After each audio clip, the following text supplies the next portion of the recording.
SLBC tunnel పైకప్పు కూలిన ఘటనలో ఎన్డీఆర్ఎఫ్, ఎస్డీఆర్ఎఫ్, ఆర్మీ, నేవీ బృందాలు రెస్క్యూ ఆపరేషన్ కొనసాగుతూనే ఉన్నాయి.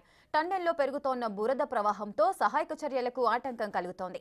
గల్లంతైన 8 మందిని కాపాడే దిశగా ప్రభుత్వం శతవిధాలా ప్రయత్నాలు చేస్తోంది.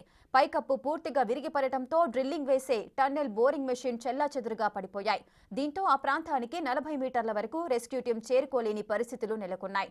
టన్నెల్ బోరింగ్ మెషిన్ను కదిలిస్తే పైకప్పు మరింత కూలే ప్రమాదం ఉందని నిపుణులు హెచ్చరిస్తున్నారు.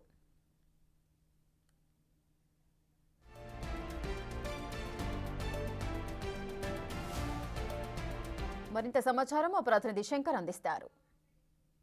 దాదాపు 72 గంటలు కావస్తుంది. ఇప్పటికీ ఎస్ఎల్బీసీ టన్నెల్లో చిక్కుకున్న వారి ఆచూకీ లభ్యం కానటువంటి పరిస్థితి. ప్రజెంట్ మనం ఎస్ఎల్బీసీ టన్నెల్ దగ్గర సిచ్యువేషన్ ఏ విధంగా ఉందో ఒకసారి చూపించే ప్రయత్నం చేద్దాం.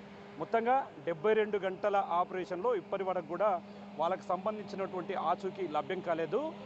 ఆర్మీ, నేవీ, ఎన్డీఆర్ఎఫ్ బృందాలు సైతం కూడా ఇక్కడికి వచ్చాయి. ఎందుకంటే వాళ్ళని రక్షించే ప్రయత్నంలో వారికి అవసరమైనటువంటి సామాగ్రిని సైతం కూడా వాళ్ళు తమ వెంట తీసుకువెళుతున్నారు.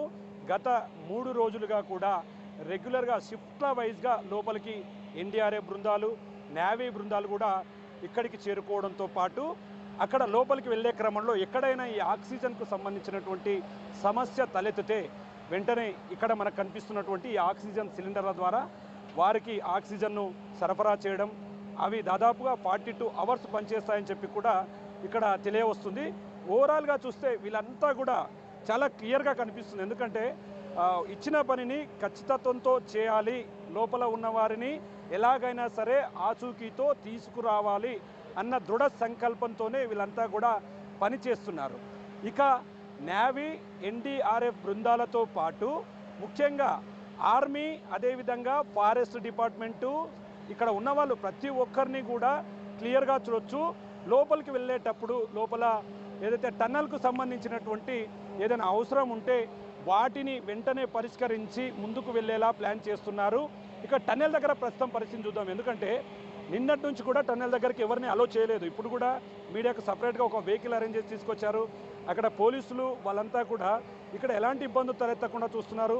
ఇక్కడ మనం చూస్తున్నాం టన్నెల్ నుంచి ఈ ట్రైన్ ఏదైతే ట్రైన్ ఉందో ఈ ట్రైన్ ద్వారానే లోపలికి వెళ్ళడం, లోపల పనులన్నీ చక్కబెట్టుకొని తిరిగి రావడం, ఇదే పరిపాటికి అంటే రెగ్యులర్గా ఇది కొనసాగుతుంది. కానీ ఆ రోజు 8:30కి లోపలికి వెళ్ళిన క్రమంలో ఒక్కసారిగా అక్కడ ఏదైతే సీపేజ్ దగ్గర ఒకసారి వాటర్కి రావడం, అక్కడ మట్టి బురద రావడంతో అందరూ పరుగులు పెట్టారు. దాంట్లో 42 మంది ముందుకు వచ్చారు. కానీ ఇప్పుడు ప్రధానంగా మనం ఒక 2 విషయాల గురించి మాత్రం ఖచ్చితంగా చర్చించాల్సి వస్తుంది. ఎందుకంటే అక్కడ మనకు పక్కన కనిపిస్తున్నటువంటి కన్వేయర్ బెల్ట్ అంటారు దాన్ని, అంటే మనకు ఓవరాల్గా పైన కనిపిస్తుంది కన్వేయర్ బెల్ట్ అనేది కూడా పక్కన కన్వేయర్ బెల్ట్ కనిపిస్తుంది కదా, ఆ కన్వేయర్ బెల్ట్ అనేది కూడా రెగ్యులర్గా లోపల వర్క్ చేసే సమయంలో దాని నుండి వ్యర్థ పదార్థాలు అంటే ఏదైతే మట్టి ఉందో, మట్టి, బురద, మిగతా మెటీరియల్ను, రా మెటీరియల్ అంతా కూడా అది బయటికి తీసుకువస్తుంది. కానీ ప్రజెంట్ ఆ యొక్క కన్వేయర్ బెల్ట్ పనిచేయడం లేదు. అది పనిచేయకపోవడం వల్లనే ఎక్కడైతే మిషన్ దగ్గర కూరుకుపోయినటువంటి బురదను, వాటర్ను బయటికి తీసుకురావాలనేటువంటి పరిస్థితి కనిపిస్తుంది. ఇక ముఖ్యంగా సంఘటన జరిగిన ముందు ఎక్కడైతే ఆ మట్టి, బురద, వాటర్ అంతా కూడా కూరుకుపోయిందో అక్కడ జియోలాజికల్ సైంటిస్టులు అక్కడ ఉన్నటువంటి బురదను, వాటర్ను, మట్టిని నిన్న సాయంత్రం ఇక్కడ నుంచి ల్యాబ్కు పంపించినటువంటి పరిస్థితి. ఎందుకంటే అక్కడ ల్యాబ్లో దీన్ని క్లియర్ కట్గా పరిశీలించిన తర్వాత, ఎందుకంటే ల్యాబ్లో క్లియర్గా పరిశీలించిన తర్వాత ఈ కన్వేయర్ బెల్ట్ మీద ఉన్నటువంటి మట్టిని కూడా తీసుకెళ్లారు. ఎందుకంటే ప్రమాదం జరగడానికి ముందుగా కన్వేయర్ బెల్ట్ మీద ఉన్నటువంటి మట్టి శాంపిల్స్, ప్రమాదం జరిగిన తర్వాత అక్కడ దొరికినటువంటి మట్టి, అదేవిధంగా వాటర్ను కూడా తీసుకెళ్లారు. అక్కడ ఎందుకంటే ఆ సమయంలో మరి జియోలాజికల్ ఎఫెక్ట్స్తో కొంత భూమి లోపల పొరలో కూడా ఇట్లాంటివి చోటు చేసుకున్నాయని చెప్పి కూడా చెప్పారు. మరి అప్పుడు అక్కడ ఉన్నటువంటి వాటర్లో ఏమేమి మిక్స్గా ఉంది, అక్కడ కూలిన ప్రాంతంలో మట్టి ఏ విధంగా ఉంది, గట్టిగా ఉందా, మెత్తగా ఉందా, లేదంటే ఇంకేదైనా ఉందా అనే క్రమంలో కూడా ఓవరాల్గా ఆ జియోలాజికల్ సైంటిస్టులు అయితే ఇప్పటికీ ఆ శాంపిల్ను తీసుకువెళ్ళారు. ఆ శాంపిల్ సాయంత్రం వరకు కూడా శాంపిల్ తిరిగి వస్తుంది. దీనికి సంబంధించినటువంటి పరీక్షలు మొత్తం కూడా నిర్వహించిన తర్వాత మరి అక్కడ మట్టిని తొలగించే పనులను ఏ విధంగా చేయొచ్చు అనేది కూడా వాళ్ళు క్షుణ్ణంగా పరిశీలిస్తున్నారు. ఇక మేజర్గా ఒకవైపు ఎన్డీఆర్ఎఫ్ సిబ్బందిని మాత్రం చాలా క్లియర్గా మెచ్చుకోవాలని చెప్పాలి. ఎందుకంటే ఎన్డీఆర్ఎఫ్ సిబ్బంది మొత్తం కూడా దాదాపు 72 గంటలు గడుస్తుంది. వాళ్ళు ఎక్కడ కూడా అలసిపోకుండా మొత్తంగా లోపలికి వెళ్తున్నారు.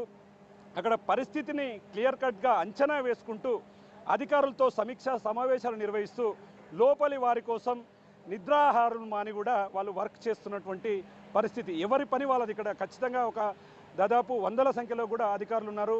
వాళ్ళంతా కూడా దీన్ని ఎక్కడికక్కడ ఫుల్ ఫ్లెడ్జ్గా చేస్తూ ముందరకు పోతున్నటువంటి పరిస్థితి కనిపిస్తుంది. ఇక ఇది ఓవరాల్గా చూసుకుంటే 72 గంటల తర్వాత మొత్తంగా కూడా టన్నెల్ దగ్గర సిచ్యువేషన్ ఈ విధంగా ఉంది. ఒకవేళ కన్వేయర్ బెల్ట్ పనిచేసి ఉంటే లోపల ఉన్నటువంటి మట్టిని అవి తీసుకురావడానికి అంత సేఫ్గా ఉండేది. కానీ ఆ సిచ్యువేషన్ లేదు. దీంట్లో ప్రధానంగా ఈరోజు మాత్రం ఏదైనా ముందడుగు ఉందంటే అది జియోలాజికల్ సైంటిస్టులు తీసుకుపోయినటువంటి మట్టి. అంటే ప్రమాదానికి ముందు ప్రమాదం తర్వాత ఈ మట్టిని తీసుకువెళ్ళాడు. ఈ శాండ్ను తీసుకువెళ్ళిన తర్వాత అక్కడ ఈ సైంటిస్టులు ఓవరాల్గా దీనికి సంబంధించినటువంటి రిపోర్ట్స్ రావాల్సి ఉంది. ఇక ప్రమాదంలో దెబ్బతిన్న టన్నెల్ బోరింగ్ మిషన్ విడిభాగాలు కూడా చెల్లా చెదురుగా పడ్డాయి. రెస్క్యూ ఆపరేషన్కు కూడా తీవ్ర ఆటంకాలు కలిగించాయి. ముఖ్యంగా టన్నెల్ లోపల ప్రమాదం జరిగిన ప్రాంతంలో బురద ప్రవాహం ఎక్కువగా వస్తుంది. దానికి భారీ మోటార్ల ద్వారా ఇప్పటికే మెగా కంపెనీ ద్వారా కూడా భారీ మోటార్లను లోపలికి పంపించే ప్రయత్నం. ఇక నిన్న కూడా కొన్ని మోటార్లను లోపలికి పెట్టారు.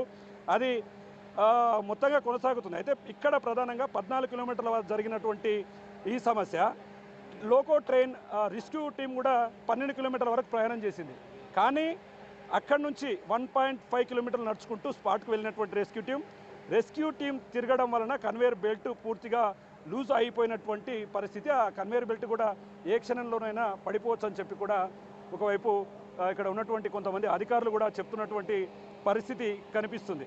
మొత్తంగా చూసుకుంటే మాత్రం ఈరోజు అప్డేట్లో ప్రధానమైనటువంటి అంశం ఈ యొక్క జియోలాజికల్ సైంటిస్టులు ఆ యొక్క శాంపిల్స్ను దానికి సంబంధించినటువంటి రిపోర్ట్ను కనుక సబ్మిట్ చేస్తే ఖచ్చితంగా టన్నెల్ దగ్గర ఎట్లాంటి పరిస్థితి ఉంది, అక్కడ పూర్తిగా ఏ విధంగా ఉండబోతుంది అనేది మాత్రం మరికొద్ది గంటల్లో తేలాల్సి వస్తుంది. ఇక మేజర్గా ఏదైతే ర్యాట్ హోల్ మైనర్స్ ఉన్నారో వాళ్ళు కూడా ఖచ్చితంగా నిన్న నుంచి ప్రయత్నం చేస్తున్నారు. వాళ్ళ పేరు చెప్తే ఒక డిఫరెంట్గా అనిపిస్తుంది ఇదంతా కూడా. మరి రాబోయే 4-5 గంటల్లో పరిస్థితి ఏ విధంగా ఉండబోతుంది, క్షణక్షణంగా ఉత్కంఠభరితంగా అయితే ఈ రెస్క్యూ ఆపరేషన్ కొనసాగుతున్నటువంటి పరిస్థితి ఇక్కడ కనిపిస్తుంది. ఇది ఇక్కడ ఓవరాల్గా అప్డేట్ ఆ పరిస్థితిని మనం గమనిస్తున్నాం. ఓ2 స్టూడియో.